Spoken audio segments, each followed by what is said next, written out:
The Italian photographer Massimo Vitali trained here in London before becoming a photojournalist and camera operator. A quarter of a century ago, he turned his lens to creating large-scale photographic landscapes, usually featuring crowds of people at leisure, often under a blazing sun. His pioneering bright technique is now much copied, and he's back in London for the launch of a new exhibition of his work at the Mazzolini Gallery in Mayfair, along with a new book. Massimo, welcome. Hello. I want to take you back to that early scene, you with your large format camera. What was it that made you want to take these images? I'm really interested in people. I'm interested almost as a voyeur, really. I love watching people. So I thought if I watch them, I may as well photograph them. And it started like this, and so I got my scaffolding. So I had a good position, and I would, even if I've taken my pictures, I stay there and watch the people. I'm too fascinated.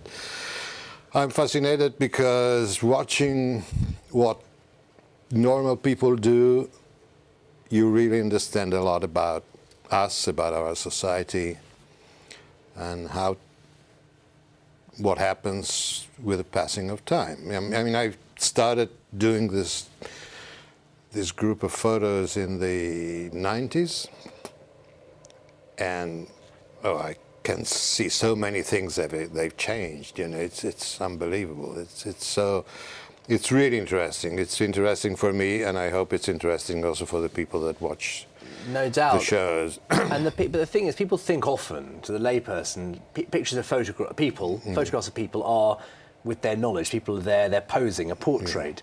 This is usually without their knowledge, I imagine. I imagine most people in the photographs don't know you're there. No, because I'm too obvious. I'm big, my scaffolding is huge, the camera is almost too big to... So nobody cares, really. And they just go about their life. When you're looking for that perfect scene, what is it in you that you know that this is when I've got to put the camera down? Well, normally I follow 2 or 3 little stories, 2 or 3 little non-existent stories, I mean, because nothing really happens in my... And when there is a balance between stories, then it's the time to take the picture. But as I say, nothing happens, so I could take the picture anytime. Let's look closely at one. This is the first one we see is the Catania, this extraordinary scaffold scene by a sea. Tell us a little bit about working on this work. Well, this is called Under the Volcano. In the back you have a cloud. Under the cloud there is the Mount Etna. So in 1640 something, a huge lava stream came down from that's the volcano there, came all the way down and over the city. And this is the lava, it's still there. I want to take us now to a different continent, to Brazil, and this fascinating scene. Tell us a little bit about this and the bright white light that permeates. Yeah, I always dreamt of going to this place. It's called the in north of Brazil. And so I organized this trip, and you have to take a plane to São Luís, and then you have to take a bus to another little town, then you sleep in the little town, and then I hired a Jeep. So you go with a Jeep, and you have to cross a river on a boat with a Jeep, and then you start in this sort of sandy. And so it was like 2 days I've been. And this place is famous because it's all white and green, because during the rain season